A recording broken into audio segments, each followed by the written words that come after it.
महाराष्ट्र नवनिर्माण सेनेचा जय श्रीराम, जय श्रीराम। जाना है यार, आ जाओ आप भी, गाड़ी लेने का।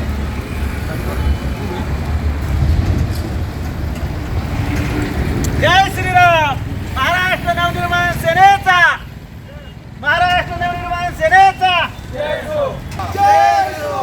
माननीय राजसाहेब ठाकरेंचा जय हो, शिवाजी महाराज जय जय भवानी जय शिवसेनेचा राजसाहेब ठाकरे यांचा, सन्माननीय राजसाहेब ठाकरे यांचा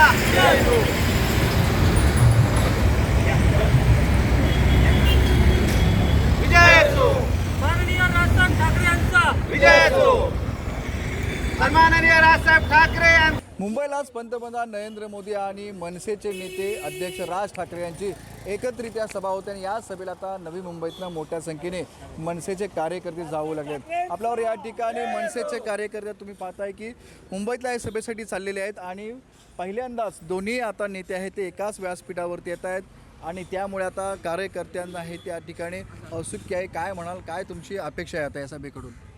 कसं आहे की शतकामध्ये एखादं असं नेतृत्व जन्माला येतं सन्माननीय राजसाहेब ठाकरे यांचं, की ज्यांच्या भाषणामुळे, की ज्यांच्या नेतृत्व कौशल्यामुळे, ज्यांच्या कामगिरीमुळे करोडो मराठी माणसांच्या हृदयावरती त्यांनी हृदयामध्ये स्थान निर्माण केलेलं आहे। तसेच मागील 10 वर्षापासून ज्यांनी भारत देशाचे पंतप्रधान म्हणून ज्यांनी धुरा सांभाळलेली आहे आणि भारत देशाचं नाव जगाच्या नकाशावरती उंचावलेले आहेत असे प्रधानमंत्री नरेंद्र मोदी, ह्या दोघांची ऐतिहासिक सभा पहिल्यांदाच या भारतात होत आहे आणि ही सभा भविष्याचा वेध घेणारी असेल आणि महाराष्ट्रामध्ये जे निवडणूक चालू आहे, शेवटचा टप्पा चालू आहे, त्या टप्प्यातील निवडणुकीला कलाटणी देणारी असेल हे नक्की। 13 सीट वरती आहे ते मतदान होणार आहे, ठाणा, मुंबई आणि नाशिक। काय फरक पडेल या सभेचा?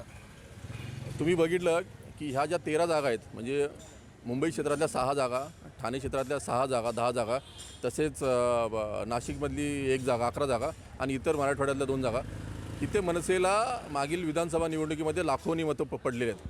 आपण ज्या ठाणे लोकसभा क्षेत्रामध्ये उभे आहोत त्या लोकसभा क्षेत्रामध्ये 2019 विधानसभेमध्ये 1,80,000 जवळपास मतदान पडलेलं होतं। तर हा जो मतांचा गट्टा आहे आणि त्याशिवाय त्या निवडणुकीनंतर सन्माननीय राजसाहेबांनी आपल्या झेंड्याचा रंग बदलला आणि आपल्या हिंदुत्वाची धार अजून धारदार केली।